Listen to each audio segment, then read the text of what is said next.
this video I'll demonstrate the differences in speed between units of different classifications.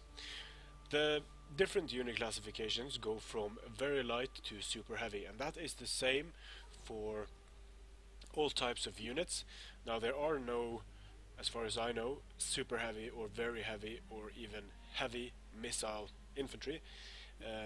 Missile infantry stops at medium, but there are super heavy spears, there are super heavy cavalry units, there are super heavy elephants. There are no super heavy chariots. There are very heavy chariots, and I believe the Iceni chariots are they very heavy or heavy? I forget. But anyway, let's get the speed test going. So units should follow a continuum of speed where the very light units are always faster than the light units, they are always faster than the medium units, they are faster than the heavy units, which again are faster than the very heavy units, and the very heavy units are finally faster than the super heavy units.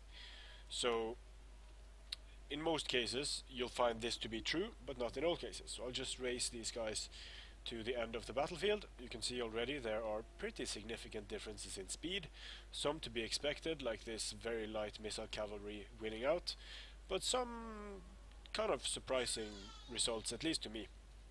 So we'll stop it here, and we'll start way at the back. The very heavy melee infantry and the very heavy spears are the slowest units, to be expected. The heavy spears come next, to be expected, a bit faster, a bit slower than these hillmen.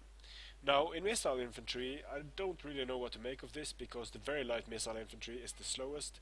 The light missile infantry is a bit slower again than the medium missile infantry, and it doesn't seem like it's because of armor. If you look at the armor on these javelin men, they have 15 armor and they are slower than these guys with 40 armor, the light peltasts, so not really sure what's going on there. Same with the elephants. The Indian war elephants, they are very heavy elephants. They are slower than the super heavy elephants. But now things are starting to make a bit more sense. So this is weird. I don't know why this is. The super heavy elephants are the same speed as the super heavy shock cavalry. The super heavy shock cavalry is the slowest cavalry of horse cavalry. The very heavy shock cavalry and the very heavy melee cavalry are the same speed. The camels are the same speed as the very heavy melee and shock cavalry. So camels are slow, although they are designated as light missile cavalry. Be careful if you bring camels, because they can be caught by most units that are mounted. The scythe chariots are faster than cataphracts and as fast as very heavy melee cavalry, as fast as camels as well. So this is one of the problems with chariots. Chariots are notoriously hard to catch.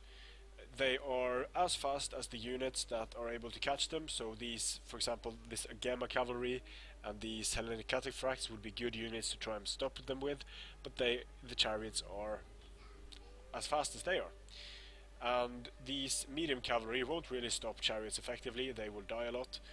Missile cavalry, about as fast. The medium cavalry is about the same speed, the light cavalry is about the same speed, and the very light cavalry is the fastest. So what this means in practice is that if you want to chase down light skirmisher cavalry or a very light missile cavalry, you are going to have to go with a unit that is lighter than it is, or this has the same designation. So light can catch light, because when these units are turning they will lose speed, which will maybe enable these to do a tighter turn and catch them.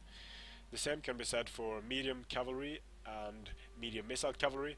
However, chasing after light and very light missile cavalry, unless they are camels with your very heavy cavalry or your heavy cavalry, is not going to be a sound investment. They're going to fatigue and they probably won't be able to catch them anyway, so use other units for that. Now another thing to consider is that some of these units have a resistance to fatigue. So these skirmisher units all have some resistance to fatigue, except, well, all of the skirmisher units have a resistance to fatigue. And the same goes for some of these skirmish units here. The camel archers don't have resistance to fatigue, but these horse skirmishers do. The skirmisher cavalry has it, and the light cavalry units don't have it. So when a unit is active, it doesn't take any penalty. But when the unit is winded, it will have a speed decrease of 5%, when it is tired of 10%, when it is very tired of 15%, and when it is exhausted of 20%. So the longer these chases go on, the slower your melee cavalry will be, and the horse skirmishers and the horse archers won't take as big a penalty from running around as the melee and shock cavalry will. So it's not a sound investment unless you are sure you can catch them, to try to catch very light and light missile troops with your very heavy, heavy or medium cavalry.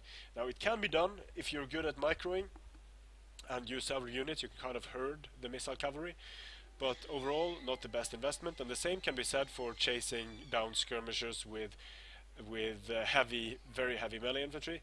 And heavy melee infantry, they probably won't be able to catch them. However, they will enable them to stop firing at them because they are running away. So that's kind of something you have to consider in each specific case. Now, hopefully this was useful, something you can use on the battlefield, and I will see you there.